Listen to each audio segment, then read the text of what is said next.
Today I'm gonna be improving the performance, at least attempting to improve the performance by cleaning the car. So what do I mean? I did a small test here. I removed the PCV valves. As you can see, this one and this one is here for these holes, and they both come into this simple filter here that I added. I drove for 100 kilometers, and as you can see, there's quite a bit of gunk collected here. So all of this usually enters the intercooler directly, and today what I'm gonna do is I'm gonna remove the pipes, remove the intercooler, clean them, and see if there was actually that much to begin with.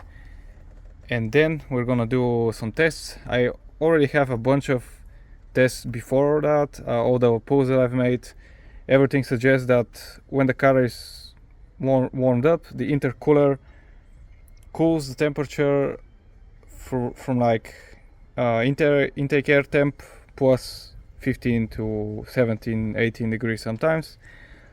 So that's actually, from what I've read, it's not that bad for an intercooler, but we'll see after we clean it if we can extract even some more performance. Also, I'm gonna try to fix some of the dents here. As you can see, that's quite a bit of, that's 12 years. So yeah, I'm gonna be probably replacing this intercooler in the future, but for now I just wanna, I've spent all my budget for this year with the suspension and so on, so I'm gonna try to do the free and easy stuff to the end of the year. So yeah, I'm gonna remove it. I'm gonna clean it with some acetone and some brake cleaner and then wash it with water. I'm gonna let it dry out until like no moisture is left inside. I'm gonna use some heat blower or hair dryer or whatever. And yeah, that's gonna be it, and let's get to work. So for removing the front bumper and actually removing the whole intercooler, there's plenty of videos online you can find. I'm not gonna show my case because, as you can see, I have a quick release.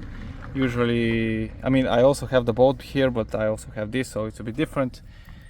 But just so you, like, if you're wondering how remove all the clips from the bottom, there on the middle there are 6 bolts here.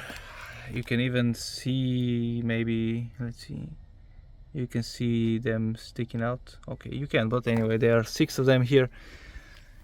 There are 2 bolts here, although I don't have them, at least not this one. I have this one, and the reason is because I have removed the front bumper support. So yeah, as I said, it's gonna be different from yours, so that's why I don't want to show you. But yeah, very simple to remove it. 2 bolts as well here, and it should come off. Watch out for any connections on the way. And yeah, that's gonna be it. I'm gonna be back when the front bumper is removed. Okay, time to remove the intercooler. But before that, make sure, if you're on the stock clamps, make sure you buy new ones, because I'm not sure those will survive the removal. Yeah, just to be safe before you do it, buy some spare ones so you have. Other than that, we need to remove the 2 brackets, and there's one support on the bottom, I think. Yeah, here it is. So remove those 2 bolts, and the IC should fall off. Yeah, alright, for sure there's gonna be stuff to clean. Check this out. That's a heck of a lot of oil. Other than that, I didn't break the clamps, but I broke one of the bolts. You saw I sprayed it with WD, but it still didn't wanna come loose, so yeah, I'm gonna quickly fix that. But we got the intercooler off. I won't show probably the cleaning, but I'm just gonna pour the acetone from the top. I'm gonna block this exit, I'm gonna shake it for a few seconds, and then repeat 3-4 times until the liquid starts to become clear. Then I'm gonna wash it with water. I'm gonna dry it with the heat gun or a hair dryer, and that's gonna be it. First round with a brake cleaner. That is just crazy amount of oil. So yeah, first was this. I'm gonna spray it once more, and then I'm gonna add the acetone. And yeah, as I said, I'm gonna repeat the process. Hopefully we get everything out and we get some better temps. So the heat gun's been blowing for a few minutes now.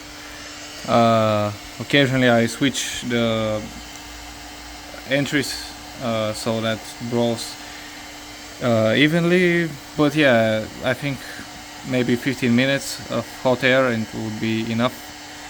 The way I test it is every 5 minutes I switch around, and if I hear some water evaporating, then there's some more to be had until there's no evaporation sound left, and then I'll be able to put it in the car. And lastly, for a good measure, I use this to fix some of the pinouts here that were bent. It's not that easy. I mean, as you can see, this one is pretty roughed up, but some of them that were like very badly broken, I was able to fix them. So yeah, I'm happy with that. Well, wow, this is a run from yesterday evening actually, while I was doing some tests on the car. And I mean, no, sorry, the lower one is from yesterday and this one is from today. So the virtual dyno shows that there's an improvement. I can feel an improvement, and most importantly actually, when you go here into the Excel file, the intake air temperature is 29 and the manifold air temperature is 40 degrees, which is 11 degrees warmer. Basically it's about maybe 5 degrees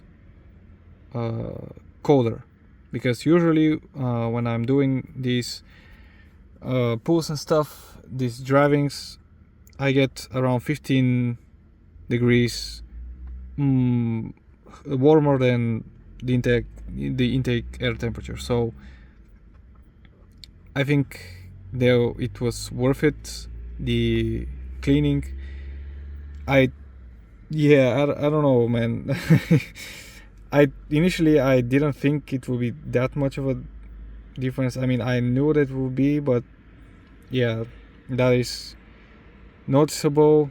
Of course, it may not apply to your car. I mean, I was having quite a bit of an oil into my intercooler, but if your car doesn't have that problem, mine obviously did have. And if you have a catch can, you won't see that big of an improvement. But yeah, anyways, I mean, I will be upgrading the intercooler maybe next year, but until then I can happily enjoy probably 5 to 6 more horsepower, which is great. And I can enjoy the fact that the car is actually clean, and yeah, I will not get any oil into the combustion chamber, which, as you know, causes detonation, premature detonation, which is also bad.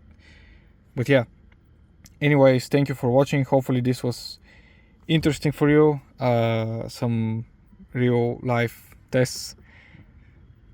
And yeah, stay tuned, because for sure I will be having more tests and things done to my cars. And yeah, thanks for watching once again, and hopefully I'll see you next time.